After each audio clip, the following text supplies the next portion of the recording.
What is up, everyone? Welcome back to another video. In this video, we'll be reacting to the 13-minute top highlights of WWDC26. There was some stuff in my live stream that I got wrong. There was stuff in my live stream that I got right, and so on and so forth. I do want to say, if you did join us for the watch party of that live stream, appreciate it. It got over almost 2,000 views. When this video goes up, it will be unlisted, effective immediately. So this replaces it. And so, yeah. Of course, like I do every year, credit goes to CNET for putting this together. I really appreciate the guys at CNET, whoever puts this together. So we're gonna react to this because Apple doesn't do highlights. It has to be third party. But if you want to check it out and not have my voice in this, and you don't like me, whatever, for whatever reason why you're watching this video, um, there you go. Anyways, let's get started. Good morning. That's gonna be the last good morning we will get from him.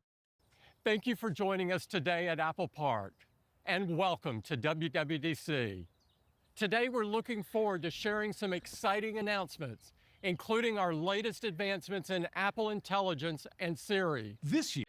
Well, this year has been interesting. And of course, Craig Federighi, I'm glad to see you getting some vitamin D.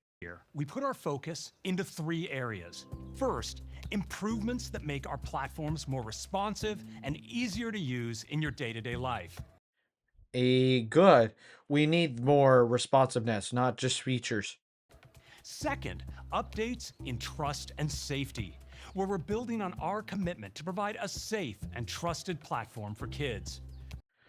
Okay, I've seen a lot of discussion on the internet and like the ID verification for kids and all this stuff on the internet, and I'm gonna save the spew because there's a lot of times I've been wanting to get into this, but I don't want to get into the politics and bring politics into this channel. I just don't want to. But it has been a mess here in the United States and other countries on how we're going to do not just ID verification, but how you set up a system within like a computer, a phone, etc. And I'm not saying Apple's is the best. I'm not saying Apple's is going to be the worst. But from what they said in this keynote and what is going to go on soon, I personally like it. I like the outcome. I like how they're going to let the parent choose what they want their child to see at each step in life, whether 13, 17, or even younger than that. And third, a big leap forward for Apple Intelligence. Okay, Apple, be careful with that Apple Intelligence. You got sued before on this with the whole ChatGPT integration and everything. I hate to bring that up, and we will see how this goes. But I'm hearing the one of the AI Siri thing, whatever they announced, is going to only be on like the 17 Pro, the A19 Pro, and newer chips. I heard. I have not confirmed as of this recording. With an innovative architecture that unlocks a new Siri across platforms, let's start with improvements that will make our platforms better than ever. Okay. We made things faster, smoother, even easier to use, and we took care of a bunch of things you've been asking about. We're adding a new slider in settings to adjust liquid glass. Should have been last year, but better late than never, I guess, because that's how Apple sometimes rolls. Apple's not perfect. Never said they were. So you can set it anywhere from ultra clear to fully tinted. There's now That's a more good. uniform toolbar across the top of apps. System animations are smooth. Oh, by the way, I want to go back to this real quick. So you can set it anywhere from ultra clear to fully tinted. And it's not like a 5% increment. It is literally a 1% increment of whatever you want your tinted glass of your liquid glass set to. You want it halfway across, want it completely liquid glass, or want it fully tinted, you could do it all the way down. If you want to be so specific, you could have it at 99% liquid tinted and then only 1% liquid glass. You could literally set it to that. There's no 5% ratio in this beta. It's literally like percentage by percentage. It's crazy. And fully accessible with VoiceOver. There's now a more uniform toolbar across the top of apps. That's nice. Good. System animations are smoother, like swiping between home screen pages on your iPhone, entering mission control, or moving between spaces on Mac, iPhone, and Okay, I'm gonna be interested in the Mac stuff because it's pretty snappy for my Mac and macOS. Um, 20, like 26, but scrolling between the animations between the phone, like here on the iPhone Air, it excuse me, it has been really good. I'm using it while talking to y'all and filming this video, and apparently I need a cough. That's nice. iPad apps launch up to 30% faster. New photos appear. That's going to be interesting to see that if iPad apps actually launch 30% faster, probably on the M chip series devices, but that might be it. Up to 70% faster. Hold up. 30% Hold faster. up. New photos appear up to 70% faster. And we Okay. also figured out a way to bring it to older models, all the way back to iPhone 11. This is what surprised me. The iPhone 11 and newer, basically everything they got 26 is getting 27. And yes, that does mean that iOS 27 is supported on iPhone 11 and all of the same iPhone models as iOS 26.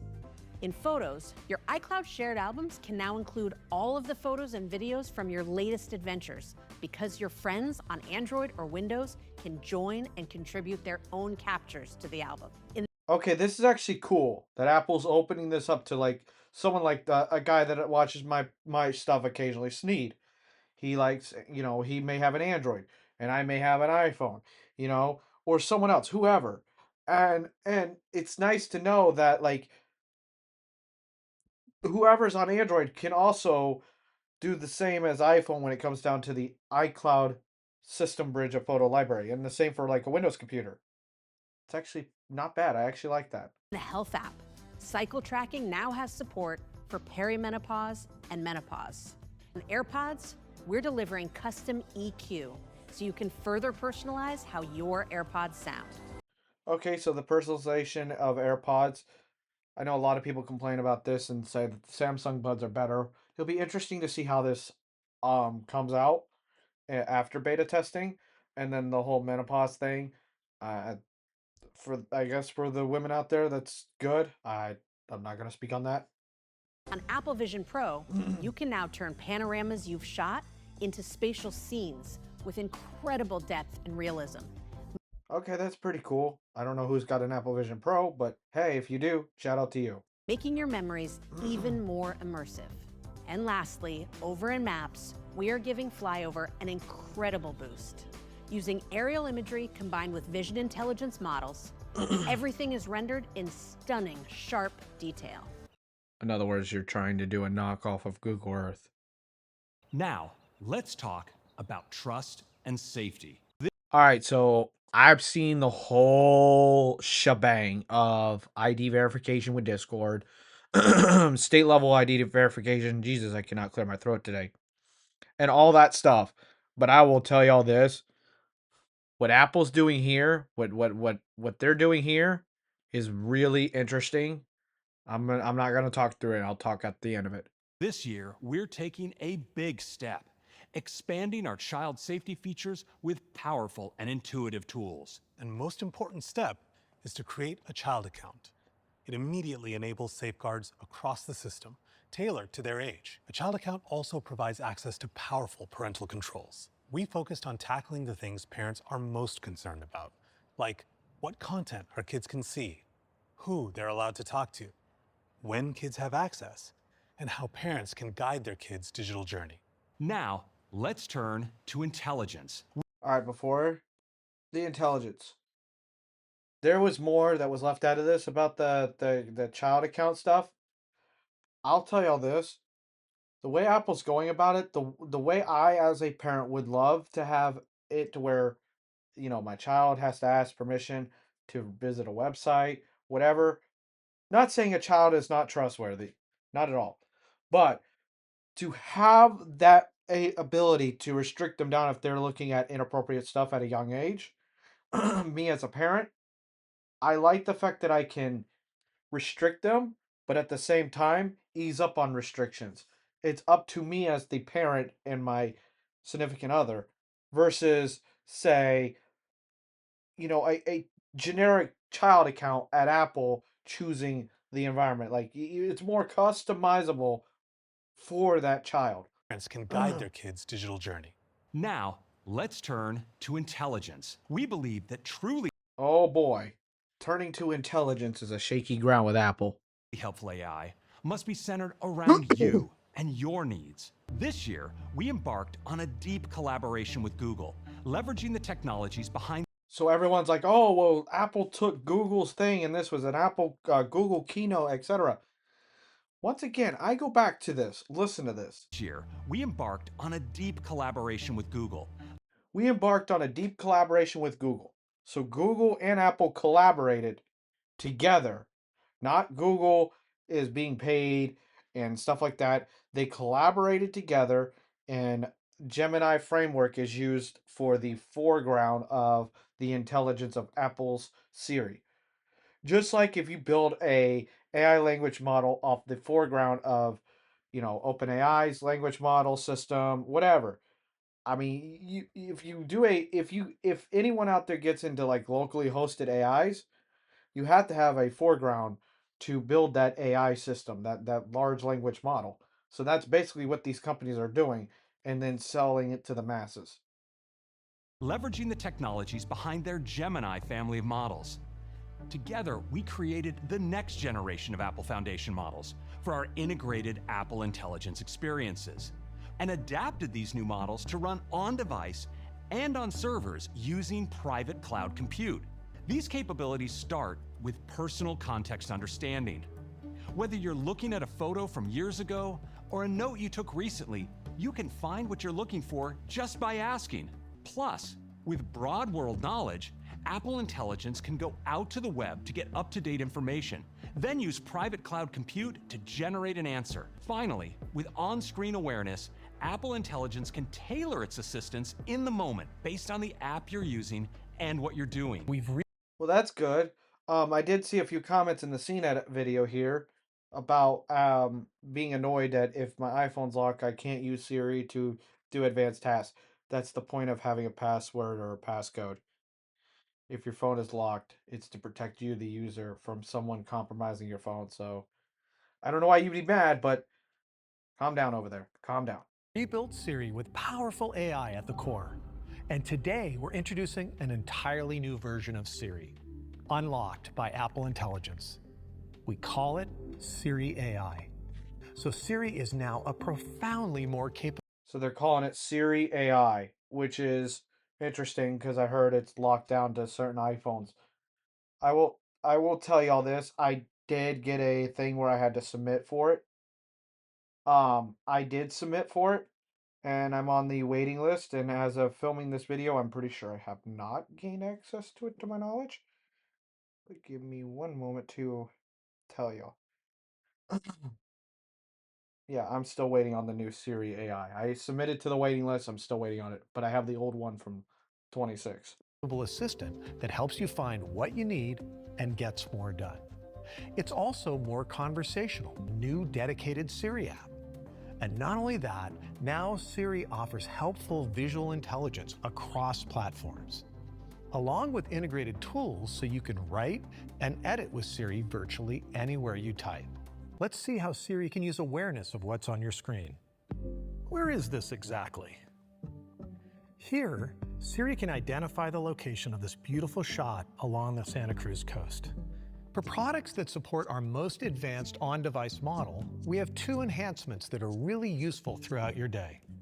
First, a brand new voice experience that enables Siri to sound incredible and a lot more expressive. Just listen. Jaws said, "Team, these apricots are peak. Have they always been this good? Why has no one told me? I'm telling you, man, I've been changed. Clear the fridge. No, clear all the fridges." And you can customize Siri's voice like never before. So the cool thing is like now, like how with blind people, they've been able to change the speaking rate of voiceover. So now they are able to, you are able to, if you can understand it, speaking faster, like me speaking really fast, you can now actually change voiceovers or the Siri voice to speak faster in commands, which is nice. Some of us like it a little faster. Some of us like it a little slower. Adjusting expressivity and pace until it clicks. Yep. Hi, There you go. let's find the right voice for you. I'll practice some things I like to say while you listen. Let me try this one out. You have one new message. Here's another one. Your timer is set for 1 minute. Now for some directions. At the next stop sign, turn right. We've tailored this experience for each Yep. platform. On iOS, you can swipe down from the dynamic island to search, or to start a conversation with Siri by typing. And of course, you can say, "Hey Siri," or use the side button to get an in-depth answer. The Siri app makes it easy Okay, I'm gonna warn y'all. So using the side button is nice. Triple clicking the side button for my people that use VoiceOver partially, not all the time. I will tell y'all this, that the triple click the side button to turn VoiceOver on and off does not work when you upgrade to 27. It didn't for me. Let me know to the people that are brave enough to test iOS if it did, because yeah, it did not work for me. But that's a personal niche that I'll talk about later. to revisit an existing conversation or kick off a new one. And when you open it, you can see an overview of your conversational history, which is synced privately with iCloud. So you can start chatting with Siri on your iPhone, pick up where you left off on your iPad, and wrap up on your Mac. We're also tailoring Siri AI. Oh, that's actually nice. Like that I could do that. I mean, dude, I want this as a feature? Not really, but is it nice to have? Yeah, I guess, with the whole ecosystem. Because when I'm doing a task with Siri in-house, that's what Apple should have done from the beginning with Apple Intelligence. For watchOS. That's what they should have done. So you can ask questions and take action right on your wrist. Oh, there we go. And you can also tap into the Siri app using the new app grid on Apple Watch. Okay, so you can do that through the new app grid on Apple Watch. On iPhone, it's integrated right into the camera app with a brand new Siri mode. It allows you to get information and take action on what's in front of you. Simply tap the shutter button to let Siri see what you see and give you a useful response.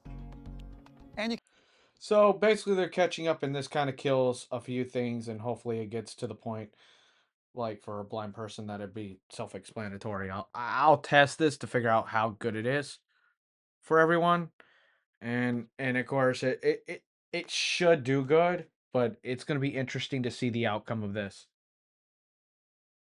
You know, it is going to be interesting. can pull down to get rich details and ask follow-up questions. Visual intelligence with Siri is also coming to visionOS, where you can ask about things just by looking at them. Okay. Will this work as a carry-on for my flight in September? Siri recognizes what you're looking at, and it can combine world knowledge and personal context to provide a helpful answer. That's good. Yes, the REI Flash 22 pack should easily work as a carry-on for your flight to Iceland in September. Yes, your Loa hiking boots will physically fit inside the REI Flash 22 pack, but it will be a tight squeeze. You can also get feedback on your writing. Just select what you've written, then ask Siri how it sounds. And Siri gives you helpful tips and suggestions to improve your work. Siri AI will be available in English to start, and will quickly expand support for more languages. Safari was designed to help you move fast and stay focused on what. All right, before we get into Safari, because I'm using Brave right now on the Mac, but the Siri AI, I want to see how it goes. It looks like it's going to replace about 70% of ChatGPT, literally. So we'll see how this goes, because I mean, right now they're making all this stuff, but we saw how it has been with the Apple Intelligence since it was announced, and oof, it's kind of been, you know, dicey since the iPhone 15 Pro models, or the 16 models, with iOS 18. Languages. Safari was designed to help you move fast and stay focused on what matters. I mean, I use Safari on my iPhone, and that is true. One of the ways we're delivering on that this year is a simpler, smarter way to manage your tabs. Now, Safari can use Apple Intelligence to tame your tabs by organizing them into topics. Okay, something good, because I have tabs open. I have like 17 on my iPhone right now, and I may visit out of the whole week, I may visit like 4 or 5 of them out of the whole 17 tabs. Safari analyzes each page, identifies similarities, and then brings related tabs together. Okay, that's interesting and cool that that it basically, so if you have duplicative tabs and you are scatterbrained, this helps. It personally does not help me because I'm that type of, well, I get so busy it actually might help because literally I've been so busy I can't even manage a YouTube channel apparently. Making it easier to find what you're looking for. Okay, good. Sometimes we keep tabs open because we're waiting for something. Bingo! She's correct. Now, Safari can automatically monitor a page on your behalf with Good, I like that. Notify Me. You can use natural language to tell Safari what you're looking for, and then close that tab with peace of mind. And later, when Safari detects the change, you'll get a notification so you can take action.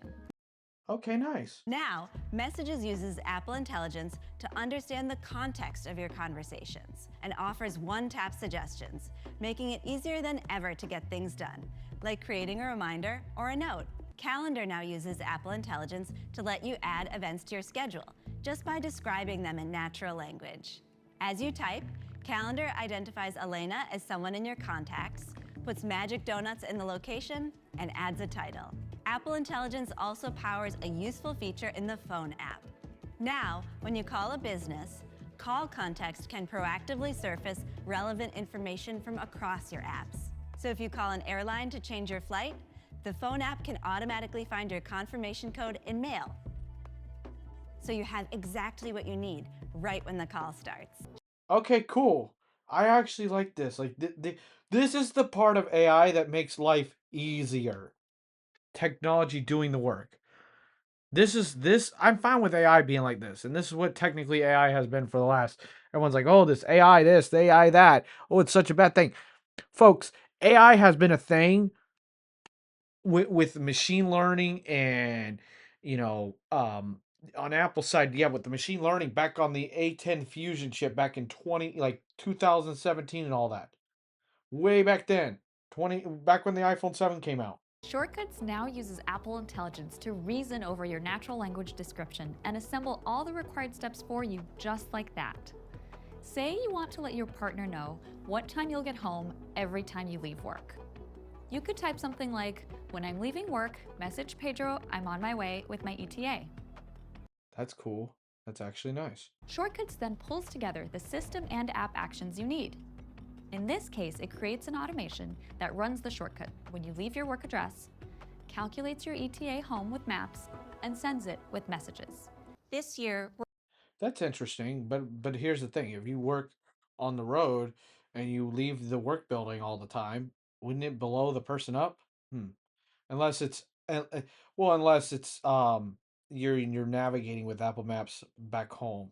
That might be, yeah, that's gonna be interesting. We're reimagining the experience with powerful image models at the core. Image Playground now lets you make high-quality images in pretty much any style you want, including photorealistic, thanks to our new generative model that runs on private cloud compute. This is a major upgrade for image generation across our platforms, giving you a more powerful way to bring your imagination to life. Ma'am, I did not need to know about your imagination with AI and photo generation, creativity. I personally don't care about that part of Apple Intelligence. That was, I tested once, didn't care about it after that. A deep respect for the craft of photography. And so our goal for bringing AI into the Photos app is to help photographers enhance their images in ways that respect the original moment. Okay. How are we going to pull this off? We have 3 features to help make your compositions frame-worthy. First, the popular cleanup tool is getting a big upgrade, so you can remove distractions with better quality and more realistic infill. Sometimes nice. You wish you had a little more space around your subject, or you need a different aspect ratio for a project. Now you can expand your images with the Extend tool to give your subjects more breathing room. Now, with spatial reframing, you can fix all these things after the photo was taken. Okay, cool. Here I'll find all the editing features that use our Apple Intelligence image models and private cloud compute, including spatial reframing. Let's tap Reframe. Once the image loads, you'll see that the UI is super simple. You can interact with the photo directly to adjust the framing. I can touch, drag, and the perspective shifts as if I had repositioned the camera in the original scene. This feature I like taking perfect photos, and I like taking photos with good shots. This is kind of bothering me that people cannot take bright photos if they really are down to taking good photography, that they need AI to help them. So, I mean, it's good that they're doing this. It's nice. I'm not like poo-pooing on it like it sounds like I am. It's nice, but at the same time, I'm like, man, I kind of just, I don't know how to feel about it. I just don't know. is super cool because it combines our advanced on-device spatial models with our powerful image generation model on private cloud compute to create the final photo. These new features across Okay, so the whole photos and AI stuff, I mean, Google's had this on the Android side for a while, so Apple's playing catch up in most parts, and some parts they're not, but they're doing what they do best. They're polishing things up for their liking. apps will be coming to all our Apple Intelligence supported languages. Okay. And they'll be available for free with our latest software releases. Some features, including image generation, have daily usage limits because they rely on powerful server models. Increased access is available with most iCloud Plus subscription plans, which also include Apple Intelligence support for compatible home cameras. So that's our next generation of Apple Intelligence. From an entirely new Siri that's more capable and conversational, to new ways for browsing the web, expressing your creativity, and editing your photos, all with privacy built in. Our most powerful on-device model and the features it enables, like expressive voices and more advanced dictation, will be coming to our most capable iPhone, iPad, and Mac systems.